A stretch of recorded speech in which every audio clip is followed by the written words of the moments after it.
লাখো ভক্তকুল, আশেকান, মুরিদ ও সাধারণ মানুষের সমাগমে হয়ে উঠেছে এক মিলন মেলা। কেউ আসেন মানত পূরণের আশায়, কেউ আসেন আত্মিক শান্তির খোঁজে, আবার কেউ আসেন নিছক ভালোবাসা ও ভক্তির টানে। যা শুধু একটি ধর্মীয় অনুষ্ঠান নয়, বরং ভক্তি, মানবপ্রেম ও আধ্যাত্মিক ঐতিহ্যের মেলবন্ধনে তৈরি হয় এক মহামিলন ক্ষেত্র। শরীয়তপুর জেলার নড়িয়া উপজেলার পণ্ডিতসার গ্রামে অবস্থিত চিশতিনগর খানকায়ে চিশতিয়া দরবার শরীফ, যা বাংলার সুফি ধারার এক ঐতিহ্যবাহী আধ্যাত্মিক কেন্দ্র। চিশতিয়া তরিকা, যে তরিকার প্রতিষ্ঠাতা প্রচারক শ্রেষ্ঠত প্রচারক হল খাওয়াজা মঈনুদ্দিন চিশতি, তার এই তরিকা প্রচার করা এবং প্রচার করার মাধ্যমে ইসলাম প্রচার করার দায়িত্ব নিয়ে হযরত শামপুরী কেবলা আজমির শরীফ থেকে ফিরে এসেছেন এখানে।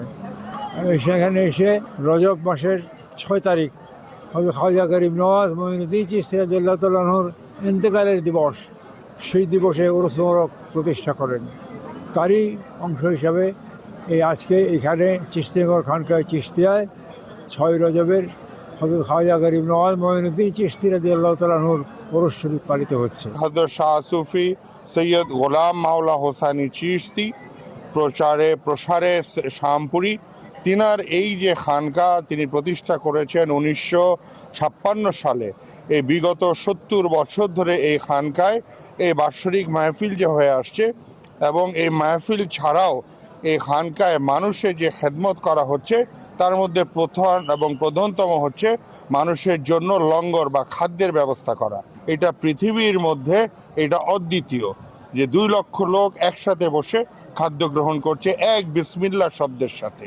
আর অসংখ্য অগণিত যে আশেকানগণ আছেন, ধর্মপ্রাণ মুসলমানগণ আছেন, তারা এখানে এই খেদমতের শরিক হন। তারা বিভিন্নভাবে অর্থ দিয়ে, সবজি দিয়ে, চাল দিয়ে বিভিন্নভাবে এই খেদমতের শরিক হন, এবং এইখানে তারই ব্যবস্থাপনাটা আমরা এখানে করে থাকি।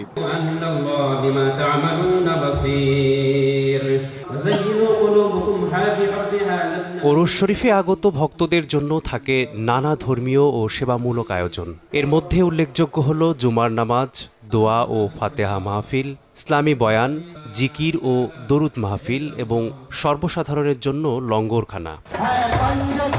চিশতিনগরের বিস্তীর্ণ খোলা প্রাঙ্গণ ও আশেপাশের এলাকা জুড়ে প্রতি বছর অনুষ্ঠিত বার্ষিক ওরস শরীফ উপলক্ষে বিশাল আয়োজন পরিচালিত হয়।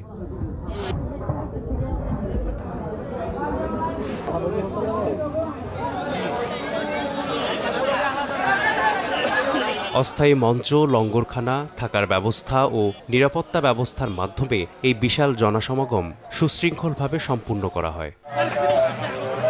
সময় সংবাদ, শরীয়তপুর।